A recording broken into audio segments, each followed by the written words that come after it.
Hello dear students, once again welcome you all to the Bishop Academy online classes. Today we understand about the business for class 11th. In this video we understand about the chapter number 10, that's name is International Business, and it is our fourth part. Our today's topic is export procedures. आज का जो हमारा topic है वो क्या है, export procedures है. तो हम पहले अभी हमने देखा एक्सपोर्ट होता है क्या और इंपोर्ट क्या होता है, उसके बारे में हमने बात की. लेकिन आज हम देखेंगे कि एक्सपोर्ट इंपोर्ट का प्रोसीजर्स कैसे कंप्लीट होता है. तो सबसे पहले the main steps involving the export procedures are, जो जरूरी स्टेप्स होते हैं उसमें क्या क्या है. तो पहला आता है receipt of inquiry and sending quotation. Quotation को सेंड करना और इंक्वायरीज को रिसिप्ट करना. तो होता कैसे है, the prospective buyers of a product send and inquiries to different exporter regarding price, quality, terms and condition etcetera. तो जो प्रोस्पेक्टिव बायर्स होता है, जो खरीदने वाला होता है, वो क्या करता है, एक इंक्वायरीज को सेंड करता है उन लोगों से जो उसको सप्लाई कर सकते हैं. और उसमें वो होता क्या, रखता क्या है, प्राइस के बारे में बात करता है, क्वालिटीज़ के बारे में बात कर रहा है, टर्म एंड कंडीशन के बारे में बात करता है, जिससे वो किसी भी बिजनेस ट्रांजेक्शन को उस इंक्वायरी जिसको फॉरवर्ड कर रहा है उसके साथ डील कर सके. लेकिन sometime the inquiries is constructed by the giving advertisement also. कई बार क्या होता है, इंक्वायरीज को एडवर्टाइजमेंट को दे के भी कंडक्ट करें, मतलब पेपर वगैरह में एडवर्टाइजमेंट आ जाता है, लोग उसको रीड करके उसके हिसाब से अपने कोटेशन को फॉरवर्ड करने का काम करते हैं. The exporter send the reply. Exporter क्या करता है, रिप्लाई करने का काम करता है to this queries in the form of quotation terms as the proforma invoice. यानी कि वो क्या करता है कि जो पेपर में जो पोटेंशियल बायर होता है वो अपने डिटेल्स को लिख के भेज देता है कि मुझे इस क्वांटिटीज़ में इस क्वालिटी का ये प्रोडक्ट चाहिए. तो जो सेलर होता है वो क्या करता है, उस पेपर को पढ़ के या उस एडवर्टाइजमेंट को देख के अपने यहाँ जो अगर वो बना रहा है तो उसके रिगार्डिंग जो कंटेंट वो कर सकता है उसके हिसाब से वो क्या करता है, पूरे कोटेशन को, यानी कि एक प्रोफार्मा इनवॉइस, यानी कि अगर देखें तो सारे टर्म्स एंड कंडीशन के साथ डिटेल के साथ क्या करता है, एक फॉर्मेट बनाता है जिसको वो कोटेशन कहते हैं. उसको फिर क्या करता है, वो पोटेंशियल बायर तक भेजने का काम करता है. तो proforma invoice contain the detail information regarding price, quality, size, weight, shape etcetera of the product which the exporter can supply. तो ये सारी चीज़ें उसमें होती हैं जो एक्सपोर्टर क्या करता है, उनको सप्लाई करने के लिए उसमें इंडिकेट करता है. दूसरा कंटेंट आता है रिसिप्ट ऑफ ऑर्डर और इंडेंट. तो अब जब कोटेशन रिसीव कर लेता है पोटेंशियल बायर, तो वो क्या करता है, जिसको लगता है कि हाँ उसके खरीदना चाहिए, क्योंकि कोटेशन उसके पास बहुत सारे आते होंगे, तो अलग अलग जो सेलर्स हैं, सप्लायर्स हैं, वो अपना कोटेशन भेजते हैं. तो उनको वो टैली करता है और ये देखता है कि जो उसको रिक्वायर्ड है, जिस कंटेंट की रिक्वायरमेंट उसके लिए है, क्या वो जो कोटेशन है वो पूरा कर पा रहा है कि नहीं कर पा रहा है. तो अगर कोई कोटेशन पूरा करता है तो उसके लिए फिर वो क्या करता है, ऑर्डर करने का काम करता है, जिसे नॉर्मली कहते हैं रिसिप्ट ऑफ ऑर्डर. तो फिर कहता है in the case the prospective buyers is satisfied with the information. अगर इंफॉर्मेशन से जो सेलर है उसके इंफॉर्मेशन से जो बायर वो सेटिस्फाई हो जाता है, यानी कि वो इंफॉर्मेशन जो प्रोफार्मा इनवॉइस पे दिया गया है, then he place the an order for the goods to the dispatched. फिर वो क्या करता है, ऑर्डर भेजता है किसके लिए, कि भाई हाँ आप सामान हमको भेज सकते हैं. This order is known as indent. और इस ऑर्डर को किस रूप से जानते हैं, किस नाम से जानते हैं, जिसे कहते हैं indent. It contain the descriptions regarding the goods order, there price, delivery terms and conditions, packaging and make marking instructions etcetera. तो इसमें वो सारी चीज़ें जो डिलीवरी के टाइम में होनी चाहिए, जिसको बायर चाहता है, जैसे कि गुड्स ऑर्डर का टाइमिंग क्या होगा, प्राइस क्या होगी, डिलीवरी टर्म्स क्या होंगे, कंडीशंस क्या होंगी, पैकेजिंग की सिचुएशन क्या होगी और मार्किंग इंस्ट्रक्शंस क्या होगा, उन सभी चीज़ों को वो क्या करता है, इंडिकेट करने का काम करता है. किसमें, अपने ऑर्डर रिसिप्ट में. यानी कि जो ऑर्डर रिसिप्ट सेलर्स को मिलता है, जो बायर बना के भेजता है, वो सारे कंडीशंस को राइट ऑफ करता है. हम बात करते हैं assessing the importers credit वर्थनेस and securing the guarantee of for payment. तो अब नॉर्मली देखिए हम एक्सपोर्ट इंपोर्ट करते हैं तो मोस्ट ऑफ टाइम हम एक नेशन से दूसरे नेशन के साथ क्या करते हैं, इस तरह के डिटेल को मेंटेन करने का काम करते हैं, इस तरह की एक्टिविटीज़ करते हैं. लेकिन नॉर्मली अगर इस तरह के देखें तो हमको एक फियर बना रहता है कि हम जिस कंट्री के साथ एक्सपोर्ट इंपोर्ट के प्रोसीजर्स को मेंटेन कर रहे हैं, अगर हम एक्सपोर्टर हैं तो वो क्या है कि हमारी जो रिक्वायर्ड अमाउंट है या जो हमारी वैल्यू ऑफ द प्रोडक्ट है वो पे कर पाएंगे या नहीं कर पाएंगे, इसका डाउट हमें हमेशा बना रहता है। तो उस पॉइंट ऑफ व्यू को फोकस करते पहले जो सप्लायर होता है वो क्या करता है, एसेसिंग करने का काम करता है उसके क्रेडिट वर्सनेस को, ये गारंटी मेंटेन करने का काम करता है कि भाई ये पेमेंट कर पाएंगे। तो करता क्या है, after the receiving the order and before the manufacturing the goods, order को रिसिप्ट करने के बाद और सामान को बनाने से पहले the exporter inquiries about the credit worthiness of the importer to get the payment securities. तो एक्सपोर्टर जो होता है वो इंक्वायरी करता है कि भाई जो क्रेडिट वर्थनेस है एक्सपोर्टर का, यानी एक्सपोर्टर जिससे के साथ भी इम्पोर्टर जो है जिसके साथ भी डील करता है पोटेंशियल बायर, उसके साथ उसका क्रेडिट वर्थनेस कैसा है, वो लेन देन का हिसाब किताब कैसे करता है, टाइम से पेमेंट कर देता है कि नहीं करता है, या करता है तो मोड क्या होता है। तो तमाम तरह की जो सिचुएशन होती है सिक्योरिटी के पॉइंट ऑफ व्यू से, खासतौर पर पेमेंट को लेके, ये जो सप्लायर होता है वो उसकी इंक्वायरीज करने का काम करता है। To minimize the risk of default payments most of the exporter refer to a demand a credit of letter. तो इसलिए क्या होता है कि इस तरह के जो प्रॉब्लम्स आती हैं इसको कम से कम करने के लिए जो एक्सपोर्टर होते हैं वो ज़्यादातर क्या करते हैं, लेटर ऑफ क्रेडिट की डिमांड करते हैं। ये क्या होता है, एक बैंकिंग सिचुएशन होती है, कहता है letter of credit is a security that the importer will make payment to the bank and bank will make payment to the exporter on the behalf of importer। तो नॉर्मली क्या होता है कि ये एक देखें तो एक ऐसा प्रोसीजर्स होता है जिसमें बैंक के पास ये राइट्स होता है कि बैंक क्या करेगा, जो एक्सपोर्टर है उसको पेमेंट करने का काम करेगा, लेकिन वो भी किसके बिहाफ पे, बिहाफ ऑफ द इम्पोर्टर। जो खरीदार है वो क्या करेगा, उसको पूरा डिटेल देता है, उसके हिसाब से उसको राइट्स देता है, और राइट्स देने के हिसाब से क्या करता है, जैसे उसको प्रोडक्ट उसकी अपनी क्वांटिटी के हिसाब से अपनी रिक्वायरमेंट के हिसाब से मिल जाता है, वो पेमेंट को मेंटेन करने का काम करता है with the help of bank. तो यहाँ पे थोड़ा सा क्या होता है, जो बनाने वाला है उसको थोड़ा सा क्या होता है, रिस्क कम लगता है, क्योंकि उसको पता है कि अगर प्रोडक्ट जाता है तो पूरा का पूरा पेमेंट ऑलरेडी हमारे जो रिलेटेड बैंक है उनके पास आ चुका होता है, और वहाँ से जैसे प्रोसीजर्स क्लियर होते जाएंगे पेमेंट हमको मिलता जाएगा। फिर बात करते हैं ऑब्टेनिंग एक्सपोर्ट इंपोर्ट लाइसेंस। ये बड़ा इंपॉर्टेंट होता है क्योंकि बिना इन लाइसेंस को आप रिसीव किए एक्सपोर्ट इंपोर्ट के प्रोसीजर्स को कंप्लीट नहीं कर सकते। According to the custom law the firm must acquire an export license before the exporting the goods. तो यानी कि कोई भी फर्म हो जो एक्सपोर्ट करना चाहती है तो कस्टम लॉ के अकॉर्डिंग किसी भी तरीके के एक्सपोर्ट प्रोसीजर्स को मेंटेन करने के पहले उसको कुछ लाइसेंसिंग पॉलिसीज़ को फॉलो करना होता है, जिसमें हमारा पहला आता है ऑब्टेनिंग IEC नंबर यानी एक्सपोर्ट इंपोर्ट कोड। ये इसको लेना होता है। Before the starting the export procedures the exporter has to get an IEC number. Export procedures को स्टार्ट करने से पहले एक्सपोर्टर को IEC नंबर को लेना जरूरी होता है। This number is use in filling the formalities of the export procedure. और इस नंबर का इस्तेमाल जो प्रोसीजर्स आते हैं, जो फॉर्म आता है एक्सपोर्ट प्रोसीजर्स के को कंप्लीट करने के लिए, उसमें इसको यूज ज़्यादा कहते हैं कि फॉर्म वगैरह को फिल करने के लिए यूज किया जाता है। To get this number the exporter has also apply the regional importer export license authorities. अभी इस नंबर को लेने के लिए उसे क्या करना, जो रीजनल उसके क्षेत्र में जो एक्सपोर्ट इंपोर्ट अथॉरिटीज़ हैं उनसे उसको लाइसेंस को मेंटेन करना, और कहता है कि authority in the prescribe form के बेसिस पे, यानी जो जरूरी चीज़ें हैं उन सबके पूरा करते हुए वो क्या करता है, इन IEC नंबर को मेंटेन कर सकता है। तो उसके लिए क्या चाहिए उसको, कहता है detail about the personal record of exporter. Exporter का जो पर्सनल रिकॉर्ड है, यानी उसकी एक्सपोर्ट इंपोर्ट करने वाली जो कंपनी वो किस तरह की प्रोडक्टिविटी को एक्सपोर्ट इंपोर्ट करते हैं उसका पर्सनल रिकॉर्डिंग चाहिए। फिर the bank receipt for the payment of a fees and to apply for the IEC number. IEC number जब अप्लाई किया गया तो उसके लिए उसको जो बैंक रिसिप्ट मिलती है फ़ी को पेमेंट करने के लिए, जो चार्जेस अप्लाई होते हैं IEC नंबर के लिए, उसकी रिसिप्ट वो प्रेजेंट करेगा। Then certificate from the bankers. तो बैंकर्स का सर्टिफिकेट उसको मिला कि हाँ इसके जो बैंकिंग प्रोसीजर्स हैं उसका वो प्रॉपर सर्टिफिकेशन को मेंटेन कर रहा है। Then declaration by the export that they will not be exporting the goods list in the concern list, यानी कि ऐसे गुड्स को वो एक्सपोर्ट नहीं करेंगे जो पूरी तरीके से एक्सपोर्ट प्रोसीजर्स में क्या है, रिजेक्टेड है, यानी कि रिजेक्ट किए हुए हैं, यानी कि गवर्नमेंट ने उनको ऐसा रखा कि इसको आप एक्सपोर्ट नॉर्मल वे में नहीं कर सकते।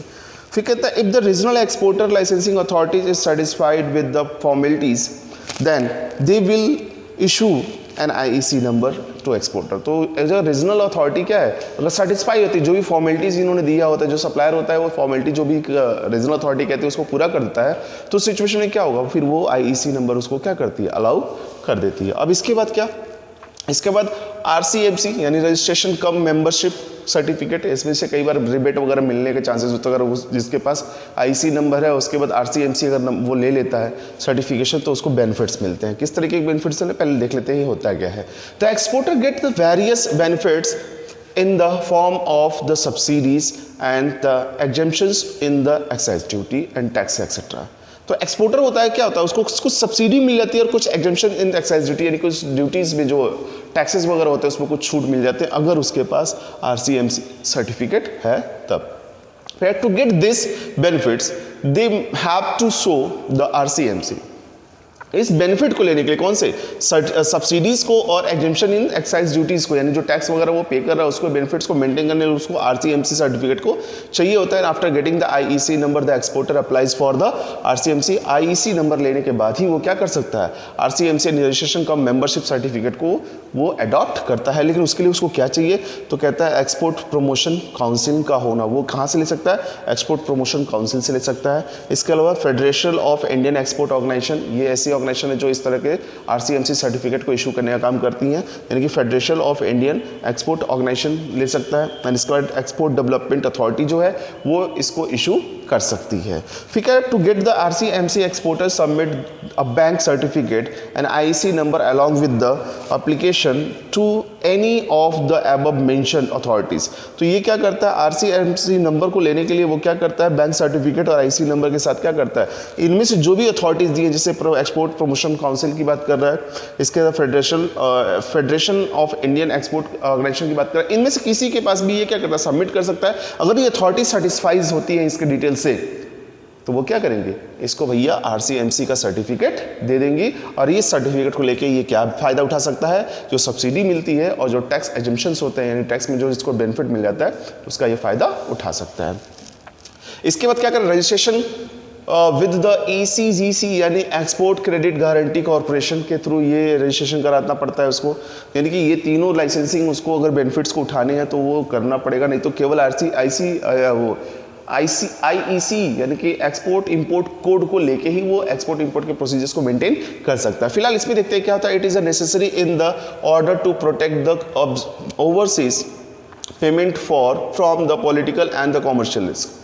तो अगर देखें तो पेमेंट की अगर बात करें तो इसमें जो कॉमर्शियल और पॉलिटिकल रिस्क आती है, कॉमर्शियल में बिजनेस से रिलेटेड जो रिस्क होते हैं और पॉलिटिकल जो पॉलिसी से रिलेटेड रिस्क होते हैं, कई बार पॉलिसीज में चेंजेस जाते हैं तो उसको ये प्रोटेक्ट करने का काम करता है। नहीं, जिस पॉलिसी से पहले आपकी डीलिंग हुई उसी पॉलिसीज पे आप इसको आगे डील कर सकते हैं, इस तरह की कंडीशन को मेंटेन करता है। The registration also help in the export to get the financial assistance from the commercial bank and order to financial institutions, other financial institution. तो अभी यहाँ क्या है, इसके होने से इसको फायदा क्या है कि ये फाइनेंशियल असिस्टेंस को मेंटेन कर सकता है, यानी कि अगर इसको पैसे की जरूरत है तो कॉमर्शियल बैंक या अदर फाइनेंशियल इंस्टीट्यूशन से क्या कर सकता है, फंडिंग को जनरेट करके जो रिक्वायर्ड थिंग्स है उसको कंप्लीट करने के लिए यूज कर सकता है।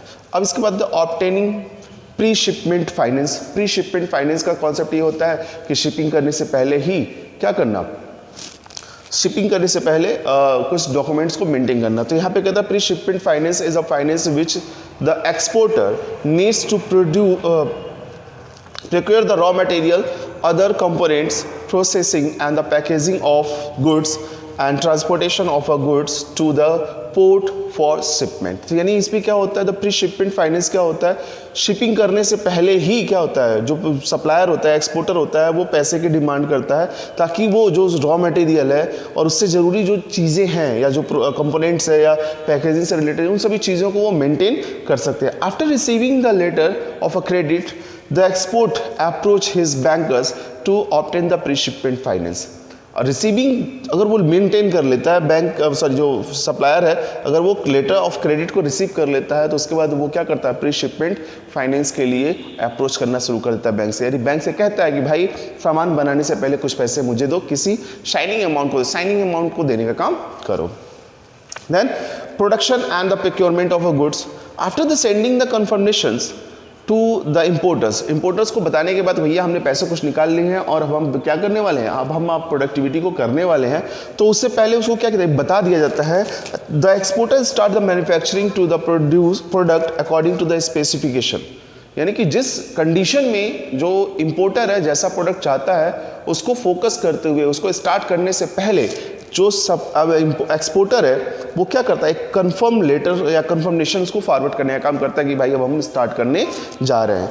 फिर कहता है if the exporter is not a manufacturer then he start the procuring the goods from the different manufacturers as per the specification of the exporter. अगर मान लीजिए एक्सपोर्टर क्या है, खुद सामान नहीं बनाता है, तो वो फिर इसको क्या करता है, इस लेटर के साथ ही सामान को जो रिक्वायर्ड क्वांटिटी उसको चाहिए होती है उसको कलेक्ट करने का काम शुरू करता है अलग अलग मैन्युफैक्चरर से। फिर बात करते हैं the production and the procurement of goods की। जब बात करते हैं कहता है आफ्टर द सेंडिंग, सॉरी ये वही है, प्री शिपमेंट इंस्पेक्शन की बात करें, यानी कि सामान को भेजने से पहले क्या होता है उसकी जांच परख की जाती है। कुछ कंपनियां खुद ही कराती हैं, कुछ क्या होते हैं, कुछ इंस्पेक्टर्स आते हैं उसको इंस्पेक्शन करते हैं और रिक्वायर्ड कंडीशन को फोकस करते हुए उसकी निगरानी होती है। अगर वो चिप में कहीं कोई प्रॉब्लम आता है तो शिपिंग कैंसिल भी की जा सकती है। यानी कि अगर प्रोडक्ट जो इंपोर्टर है वो कहता है मुझे इस क्वान्टिटी में चाहिए, इस तरीके की प्रोडक्ट चाहिए, उस क्वान्टिटी और उस स्टैंडर्ड को मेंटेन करने वाला प्रोडक्ट नहीं होता है तो प्रॉब्लम आती है शिपमेंट में। तो नॉर्मली कहता है the quality plays a very important role in the external trade. देखिए तो क्वालिटी जो होती है बहुत इंपॉर्टेंट रोल प्ले करती है किसी भी एक्सटर्नल ट्रेड के लिए। फिर कहता है exporter have to follow the international quality of standard. अगर एक्सपोर्टर फिर क्या करता है, स्टैंडर्ड क्वालिटी को मेंटेन करने का काम करता है जो इंटरनेशनल लेवल को फॉलो करती है। फिर the goods are the procured the strictly according to the qualities specification of buyer. तो गुड्स कैसा होना चाहिए, बायर जैसी क्वालिटी को मेंटेन करते हुए, बायर जैसी क्वालिटी को चाहता है उसको उसके हिसाब से ही गुड्स को जनरेट होना चाहिए। फिर कहता है in India it is compulsory to get the pre shipment qualities inspection according to the quality control and inspection act. यानी कि quality control and inspection act के अकॉर्डिंग देखा जाए तो प्री शिपमेंट यानी सामान को भेजने से पहले ही उसकी एक बार क्या होनी चाहिए, जांच होनी चाहिए कि जैसी कंडीशन के लिए प्रोडक्ट के लिए आपको पेमेंट मिला है वैसे ही कंडीशन को आप क्या कर रहे हैं, मेंटेन करते हुए प्रोडक्ट को बनाने का काम कर रहे हैं। इनकेस कहता है the government has the prescribed the certain quality standards keeping in the mind of the safe and health of the people. तो गवर्नमेंट ने क्या कर रखा है, कुछ प्रिस्क्राइब्ड स्टैंडर्ड मानकों को मेंटेन कर रखा है जिसमें वो क्या किस चीज़ को फोकस करती है, सेफ्टी और हेल्थ ऑफ अ पीपल दोनों को मेंटेन करने का। लोग कैसे काम कर रहे हैं, वो सेफ्टी है या नहीं, इन तमाम तरह की चीज़ों को फोकस करती है। The export inspection council are the setup the check whether the exporters are following those qualities standard और नॉट। तो इस एक्सपोर्ट काउंसिल क्या करती है, एक्सपोर्ट इंस्पेक्शन काउंसिल क्या करती है, जो प्रोडक्ट बना रहा है एक्सपोर्टर उसको चेक करने का काम करती है और वो ये देखती है कि जैसी क्वालिटी या जिस तरह की कंडीशन को अप्लाई किया गया है वो जैसा इंपोर्टर चाहता है वैसा है या नहीं है, या जो लॉज हमारा कहता है उसके अकॉर्डिंग है या नहीं है। If the council is satisfied then they can issue this inspection certificate.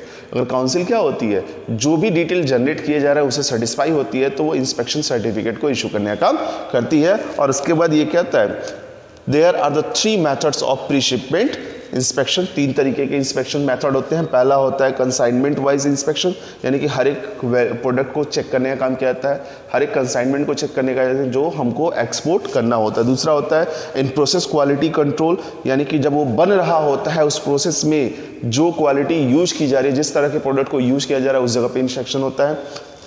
Then after self certification, कई बार अच्छी ऑर्गेनाइजेशन जो क्या करती हैं, आपने जिस प्रोडक्ट को बना रही हैं पहले वो अपने पास खुद ही इंस्पेक्शन करने का काम करती हैं। और इस इंस्पेक्शन से ही होता है क्या, अक्सर क्या होता है कि इनका अगर नुकसान होने को होता है, जैसे मान लीजिए कोई प्रोडक्ट बना रहे हैं उसमें मटेरियल स्टैंडर्ड क्वालिटी का नहीं बन पा रहा है या जो रिक्वायर्ड थिंग्स है उस हिसाब से नहीं जनरेट हो पा रहा है, तो वो पहले ही क्या करती हैं, उसको रोक के फिर से बनाना शुरू करती हैं। इससे होता है कि उनका बहुत बड़ा लॉस नहीं होता है। तो ये थोड़ा अच्छा होता है कि कंपनियां खुद ही इंस्पेक्शन कराने का काम करती हैं जिससे वो बड़े लॉस से बच जाती हैं। और ऐसे होने से क्या है कि जो इंस्पेक्टर आता है वो भी जब देखता है सारी चीज़ें क्लियर है तो वो भी क्या कहता है, जो प्री शिपमेंट सर्टिफिकेट है उसको देने का काम कर देता है। देन हम बात करें एक्साइज क्लियरेंस की बात करें। अब इसके बाद क्या होता है, हमने सारे प्रोडक्ट तैयार कर लिए, अब हमको प्रोडक्ट भेजना है तो उसके लिए हमको एक्साइज क्लियरेंस की जरूरत होती है। The exporter goods are the generally exempted from the excise duty and if the duties is already paid then it's refunded back to the exporter. अगर देखा जाए तो एक्साइज ड्यूटी को क्या करना पड़ता है, चार्ज करती है एक्साइज कंडीशंस, और उसके बाद अगर वो ड्यूटी पहले ही पेड हो चुका होता है तो फिर क्या करते हैं, उसको रिफंड कर देती है एक्सपोर्टर को। कई बार क्या होता है, to get the exemptions the exporters apply this excise commissioners also with the copy of RCMC, यानी एग्जम्पशंस यानी किसी तरह की छूट की अगर उसको ज़रूरत होती है, वो चाहता है छूट मिले, तो उसको आरसीएमसी सर्टिफिकेट उस कमिश्नर के पास यानी एक्साइज कमिश्नर के पास दिखाना पड़ता है।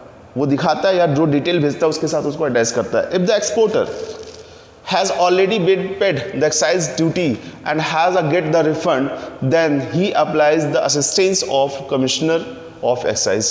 तो वो क्या करता है, ऐसा वो कर चुका है, पहले ही उसको रिफंड मिल चुका है, ठीक है, रिफंड मिल चुका है, और उसके साथ साथ उसका क्या है कि वो अप्लाई भी कर चुका है रिफंड के लिए, तो वो सारी चीज़ें वो किसको रिप्रेजेंट करता है, कमिश्नर ऑफ एक्साइज के लिए। फिर कहता है the assistant commissioner verified the refund applications and he is satisfied the duties amount is refunded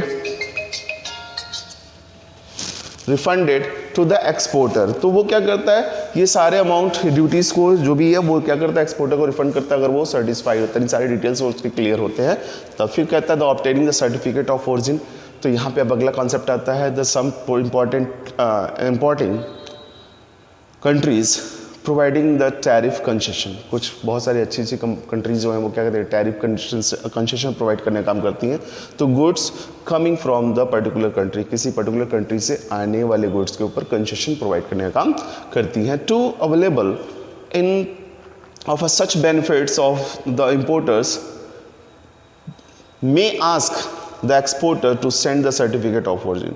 तो कई बार क्या होता है, इंपोर्टर क्या करता है, एक्सपोर्टर से कहता है भाई हमें सर्टिफिकेट ऑफ ओरिजिन दे दीजिए कि कहाँ से बना हुआ है, उसके बेसिस पे हो सकता है कि हमको कुछ बेनिफिट्स मिल जाए। मुझसे मोस्ट फेवरेबल नेशन होने पे क्या होता है, एक्सपोर्ट इंपोर्ट के प्रोसीजर्स में टैक्स बेनिफिट्स मिल जाता है। तो यहाँ पे obtaining the certificate of origin का बेनिफिट आता है। फिर reservation and the shipping of space, shipping space को यानी कि अगर हम देखें तो हमारे यहाँ ज़्यादातर जो ट्रांसपोर्टेशन होता है वो शिप यार्ड्स के थ्रू ही होता है, शिप से थ्रू होता है।